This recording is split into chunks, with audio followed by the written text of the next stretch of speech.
welcome back to EVE Online with me, Mark from DadX. Today we're with Erica, the Minmitar Alpha. She's been out in her Thrasher on the hunt sites. It took a little bit of a beating. I have remembered to take the loot out before we look at the fitting screen, and I do like this skin. Right, it's not a very complicated fit. The rigs are a little bit unusual for one of my videos, so we'll have a look at those. We've got the straight thermal and kinetic screen reinforcers to up the resistances over here, because the Guristas on the site are only going to be giving us kinetic and thermal damage, and I think it's about 79% kinetic. We've got the big EM hole, but that doesn't matter. We're not going to get into a fight today, fingers crossed. The third rig is the Defense Capacitor Safeguard. His job is to reduce the amount of capacitor that the shield repper is going to use. It would apply to any module using shield operation skills. I think it's pretty much only going to be the shield repper that would use cap while it's running. The other rigs available are obviously each flavour of reinforcer to put up your resistances. We've got the straight extender that puts up your shield hit points. We've looked at the Capacitor Safeguard. The Charge Economizer 1 reduces the power need of shield upgrade modules such as extenders and invulnerability fields. All shield rigs do increase your signature radius. It's not something I've ever found a big problem. The other two that you have then is the Field Purger, which we've used to increase your passive recharge rate on your shields, and the Operational Solidifier, which makes your shield repper run faster. There is no rig to make your shield repper rep more, and then obviously there's Tech 2 versions of the rigs. Up in the top slots we've got one Meta Arbalest rocket launcher 1. We couldn't fit a Tech 2 one because it's too much CPU on the fit, but there's just a tiny bit, an extra 13.8 DPS of kinetic damage. Then we got 7 of the Tech 2 200mm autocannons. We're firing the Republic Fleet Phased Plasma, which is thermal and kinetic damage, and I've gone for the Republic Fleet rather than Hail or Barrage because it fits best range wise. I expect these to kite us at between 4,000 and 6,000, maybe a little bit more meters. The other two ammos are either a little bit short or a little bit long range and a little bit low DPS. The other great thing, of course, with the autocannons is that the tracking is over 500. So that means we don't need a web in the mid slots to apply the damage pretty well. So we've gone for an enduring afterburner so we can move around. Slow boating in that catalyst was a little bit of a chore. We've then gone for the small compact capacitor booster, which is the meta version. They're pretty cheap, and we're running in there Navy Cap Booster 400s. The Navy Cap boosters, as I mentioned in the Incursus video, take up less space in your cargo hold so you can take more with you. That's very important usually in PvP. In PvE you can probably do some sums and measure it. You could also probably get away without the Navy version because they are quite expensive, but that's what I've got in my hangars, so that's what I'm using today. And then of course we have here the Tech 2 medium shield booster. Not the small one, the medium one. We're going to keep it running with the capacitor booster. It's only repping us at 104 hit points per cycle. That's like 50% less than we were getting at the Small Armor Repairer 2 on the Catalyst, because on that fit we could obviously rig it to rep more. Down in the bottom slots we've got 2 Gyrostabilizers. I've got one Tech 2 and one compact, again because of the CPU limits on the fit. Power grid, we've got a little bit to spare, so that's going to give us just under 290 DPS in a perfect world. We've got some pretty good resistances. We can move, so let's see how we get on, shall we? It comes to just under 10 million. Again, I know that sounds like a lot of money to some of you guys who are on a bit of a budget just starting out, especially when it's something that you have to be, you know, kind of prepared to lose. I think it comes from playing a bit of PvP. Even if you play PvP in small ships, it just gives you a bit of a mentality that when you go into a situation, you're kind of accepting you might not come out of it with your ship. And that makes going into these kind of special events, taking on FOBs and clearing out the trigs, a little bit less daunting. Those more hectic forms of PvE are something you'll be much more comfortable with if you have played a bit of PvP. So I do suggest to every player that you give it a try. and try to get through that wall of worrying too much about losing your ship. I know some of that's down to budget, but some of it's down to mentality. Anyway, again, the video is the very first time I've taken this ship out to run a site, so let's see how we get on. You can actually see, again, the eagle-eyed may have noticed the heat damage on some of these modules that I took during it, so you can see it's a bit of a fight. Okay, so off we go. It's Thrasher time. I've actually flown about 9 systems worth looking for a site. I found a couple of keys on the way. I've actually kind of given up and decided to head into low sec, where it's usually a bit quieter and easier to find them. And I found one right here in Horror, just one jump from Heck. And for those of you that fly around this way, that was Brocco Gate from here. That's probably going to be camped. How do you not know that by now? Check your map, there's a way round. Just checking the D-scan. If there's anyone within 1 AU, they may be running the site. It's just a little bit of a heads up, not a big deal. We're in high sec.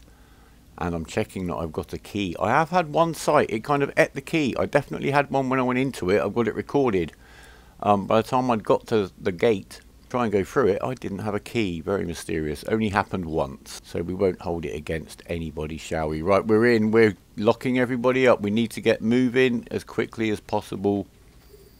We're going to just start locking them up and shooting them. We've got the reps going. I just got an 885 hit point warm welcome from the Caracal out of a 960 hit point shield. So this is kind of what I mean about being prepared to land in the thick of it and fight your way through.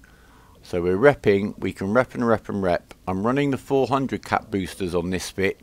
So that's pretty much a whole capacitor.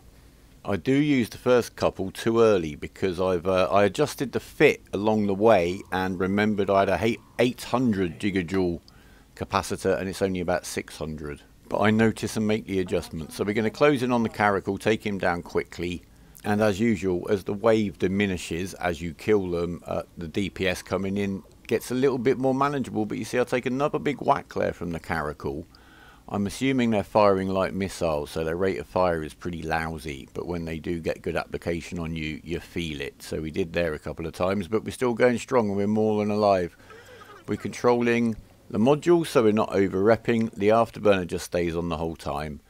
And lock, fire. Just control range on some of them, they will move around, so you may want to switch target from time to time. We have actually pulled a bit of range on these guys. The first couple of sites I ran, I was running the very slow catalyst, so everything just spawned and came to me.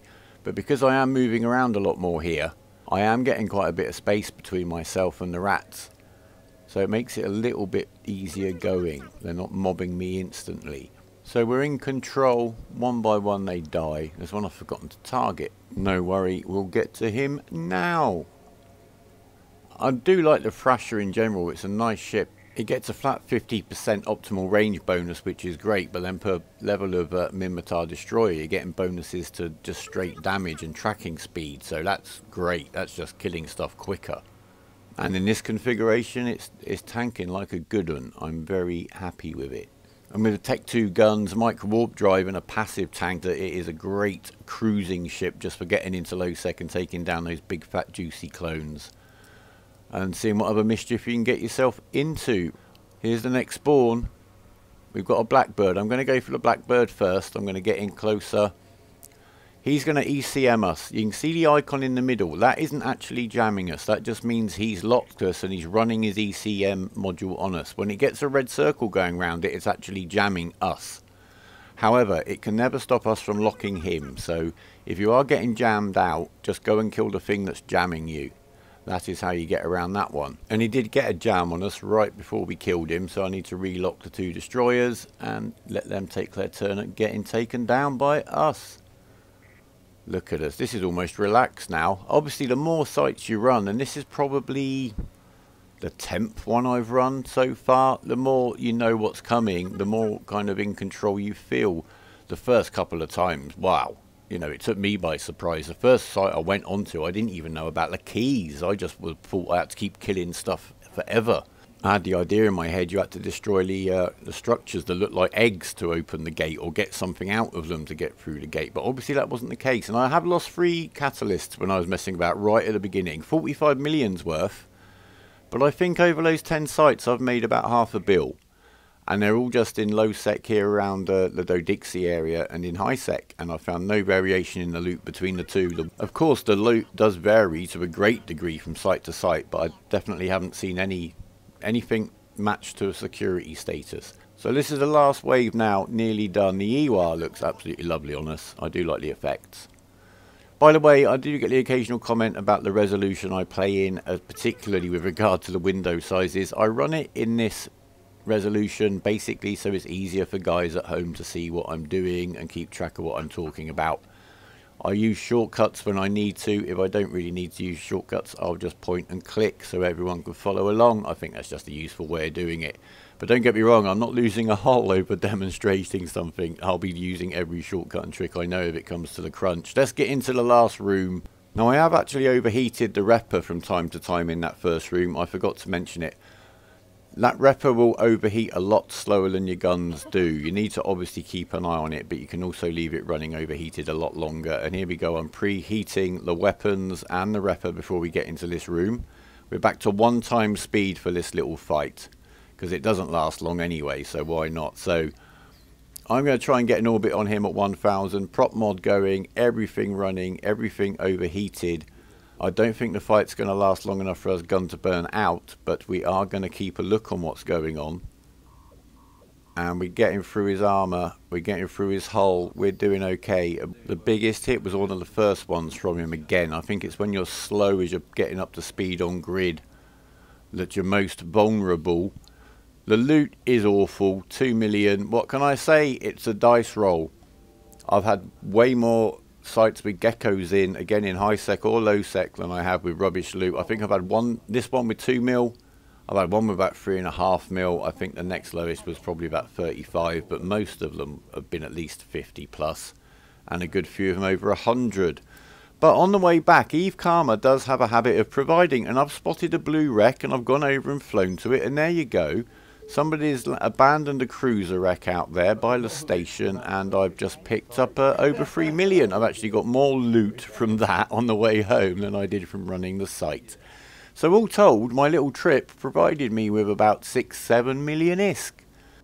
So there you go, there's the Alpha Thrasher on the Hunt site. So if you've liked it, leave us a like. If you've got a comment or a suggestion or a fit, please leave it down below. Subscribe if you want to stay in touch. But for now guys, take care.